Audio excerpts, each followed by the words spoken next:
يا أيها الذين آمنوا كتب عليكم الصيام كما كتب على الذين من قبلكم لعلكم تتقون. وقال تعالى: شهر رمضان الذي أنزل فيه القرآن. وعن أبي هريرة رضي الله تعالى عنه قال: قال رسول الله صلى الله عليه وسلم: إذا دخل رمضان فتحت أبواب السماء، وفي رواية فتحت أبواب الجنة، وغلقت أبواب النيران، وسلسلت الشياطين، وفي رواية فتحت أبواب الرحمة.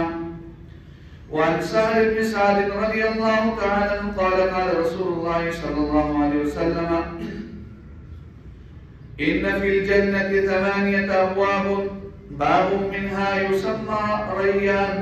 لا يدخلون إلا الصائمون، أو كما قال عليه الصلاة والسلام. صدق الله مولانا العظيم وصدق رسوله النبي الكريم، ونحن على ذلك لمن الشاهدين والشاكرين، والحمد لله رب العالمين. رب اشرح لي صدري ويسر لي أمري واحلل عقدة من لساني يفقهوا قولي. رب زدني علما، رب زدني عملا.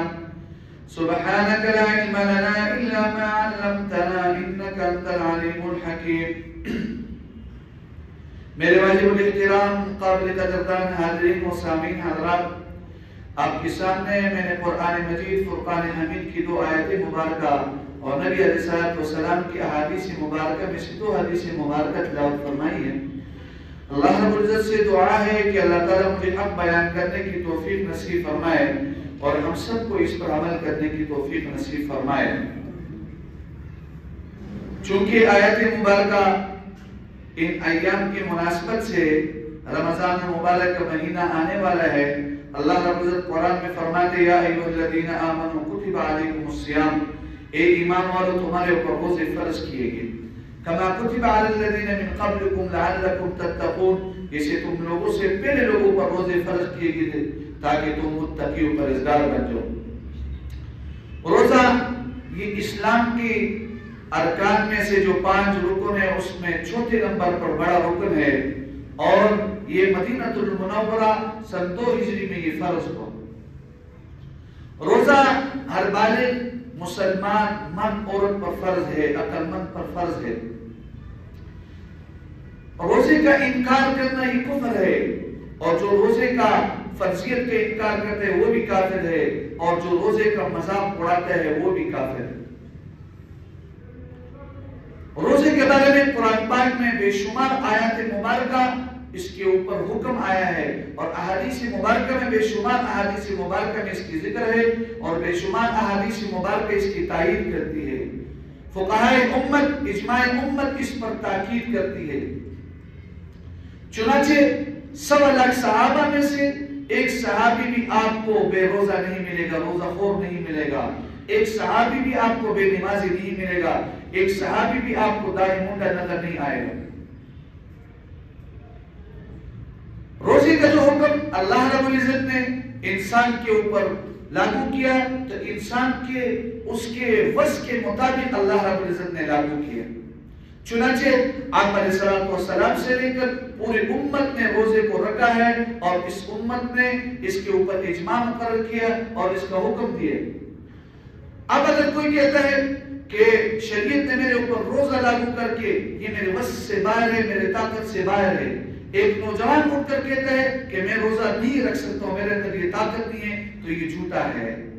کیونکہ شریعت مطہرہ انسان کو کسی ایسے حکم کا مکلف نہیں بناتا جو اس کے وس اور طاقت سے باہر ہو۔ اللہ رب العزت نے قیامت تک آنے والے انسانوں کے لیے جو بھی احکامات لاگو کیے، جو بھی انسان قیامت آئے گا اس کے وس اور طاقت کے مطابق اللہ رب العزت نے اس کے اوپر حکم مقرر کیے، فرض کیے۔ اگر انسان معذور نہیں ہے، وہ بیمار نہیں ہے، ٹھیک ٹھاک ہے، صحیح سالم ہے، اور وہ یہ کہتا ہے کہ میرے اوپر یہ شریعت کی یہ حکم میرے وس سے باہر ہے، طاقت سے باہر ہے، یہ جھوٹ بولتا ہے، یہ اس پر عمل نہیں کرنا چاہتا ہے۔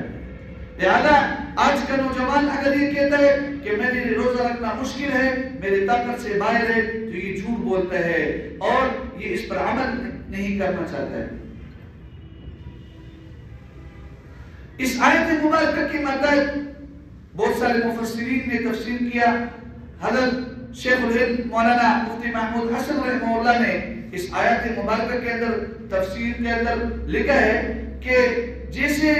پہلے امتوں پر روزے فرض کیے گئے تھے، اگرچہ تعداد اور کیفیت اس میں تعداد میں فرق ہے، کیفیت میں فرق ہے، لیکن اس امت کے اوپر اللہ کا بہت بڑا فضل کرم ہوا کہ ان کے اوپر روزے فرض کیے گئے، اور ان کو یہ روزے اس لیے فرض کیے گئے تاکہ یہ قوت شہوانیہ اس کے اوپر کنٹرول کر سکے، قوت شہوانیہ کو ضعیف کر کے کمزور کر کے یہ تقویٰ اور طہارت کے مقام پر پہنچے، اور انسان اپنے نفس کو کنٹرول میں لا کر کے تاکہ یہ پرہیزگاری کے اعلیٰ درجے تک پہنچے۔ پہلے امتوں پر یہ روزے فرض کیے گئے، اگر تعداد میں فرق ہے لیکن اس امت پر بھی جو روزے فرض کیے گئے وہ ایام معدودات، وہ گنے چنے دن ہیں، اور وہ رمضان المبارک کا مہینہ ہے۔ فمن کان منکم مریض او علی سفر، شیخ الہند رحمۃ اللہ علیہ فرماتے ہیں اس آیات کے تفسیر میں کہ اگر کوئی، اس آیات کا ترجمہ کرنے کے بعد فرماتے ہیں کہ کوئی مسافر ہے، اس امت کے لیے آسانی یہ کیا گیا ہے اگر مریض ہے تو اس وقت روزے نہ رکھے، بعد میں اس کی قضا کرے، اور اس روزے کو صبر کہا گیا، نصف صبر کہا گیا۔ ہر ایک عمل کا ایک فائدہ ہوتا ہے، ہمیں تو اللہ کا حکم دیکھنا چاہیے، ہم کیا ہے، ہم اللہ کے بندے ہیں، اور جو بندہ ہوتا ہے وہ آقا کے حکم کو دیکھتا ہے، وہ اس کی حکمتوں کو نہیں دیکھتا ہے، لیکن پھر بھی اللہ رب العزت کی ذات حکیم ذات ہے، وَفِعْلُ الْحِكْمِ لَا يَخْلُو عَنِ الْحِكْمَةِ وَفِعْلُ الْحَكِيمِ لَا يَخْلُو عَنِ الْحِكْمَةِ، حکیم ذات کا کوئی فعل بھی وہ حکمت سے خالی نہیں ہوتا۔ اللہ رب العزت نے حکم دے دیا روزہ رکھو، بس ہم نے حکم کی تعمیل کرنی ہے، اس میں کیا فائدہ ہے کیا نہیں ہے اس کو نہیں دیکھنا چاہیے، لیکن پھر بھی یہ روزہ ایک حکمتوں سے اور فائدوں سے خالی نہیں ہے۔ انسان جب روزہ رکھتا ہے تو اس کا بدن صحت مند ہوتا ہے، اور جب کثرت طعام ہوتا ہے تو یہ کثرت بیماری کا سبب ہوتا ہے۔ انسان کا جسم اس سے کیا ہوتا ہے، وہ صحت مند رہتا ہے، اور ایک روزے کا ایک فائدہ یہ لکھا ہے کہ اس سے انسان کے اندر جفاکشی کا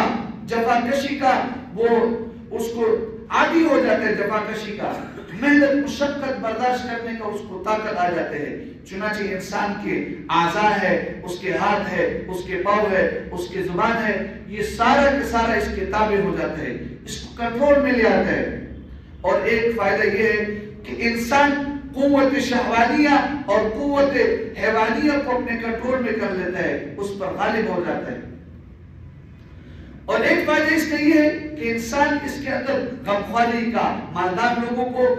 غریب لوگوں کی غمخواری کا جذبہ اور ہمدردی کا جذبہ اس کے دلوں میں آ جاتا ہے۔ وہ یہ سوچتا ہے کہ میں ایک مہینے میں نے روزہ رکھا، صبح سے شام تک بھوکا پیاسا ہوں، تو مجھے بھوک پیاس نے کتنے ستایا، تو جو لوگ غریب غربا ہے سال بھر جو ہے نا وہ غربت اور پیاس اور بھوک میں زندگی گزارتے، تو ان کا کیا حال ہوگا۔ اس لیے اس کے اندر غریبوں کا جذبہ پیدا ہو جاتا ہے، احسان اور ہمدردی کا۔ چنانچہ بشر حافی رحمۃ اللہ علیہ کے بارے میں آتا ہے کہ وہ بغداد کے بہت بڑے بزرگ تھے، تو جس طرح سردی کے موسم میں، جاڑوں کے موسم میں یہ باریک سے کپڑے پہن کر کے باہر سردی میں بیٹھتا تھا۔ کسی نے پوچھا حضرت یہ کیوں، تو انہوں نے کہا کہ بغداد کے اندر جتنے بھی غریب لوگ ہیں ان کو گرم کپڑے میں نہیں میسر کر سکتا، میری اتنی طاقت نہیں ہے، لیکن میں یہ باریک کپڑے پہن کر اس لیے بیٹھتا ہوں تاکہ میں ان کے ساتھ احسان اور ہمدردی کے اس جذبے میں شریک ہو جاؤں، مجھے ان کے اثر اور ان کی ہمدردی میں محسوس ہو کہ وہ کتنے سردی میں تکلیف میں ہوں گے۔ تو اس روزے سے انسان کے اندر جذبہ ہمدردی پیدا ہو جاتا ہے،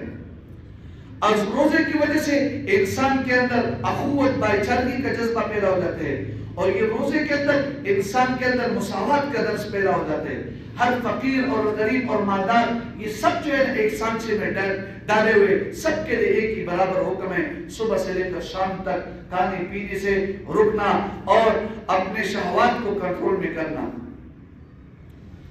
اس روزے کے ایک فائدہ یہ ہے کہ اس میں رزق بڑھا دیا جاتا ہے، اس کی روزی میں برکت ہو جاتی ہے. آپ دیکھتے ہو اللہ رب العزت بے شمار نعمتیں کھلاتے ہیں،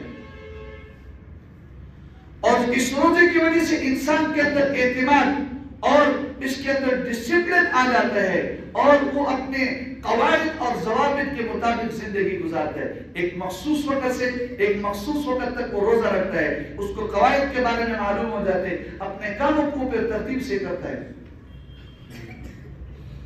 اور اس کا سب سے بڑا فائدہ اور حکمت یہ ہے کہ اس روزے کی وجہ سے اللہ رب العزت راضی ہو جاتے ہیں.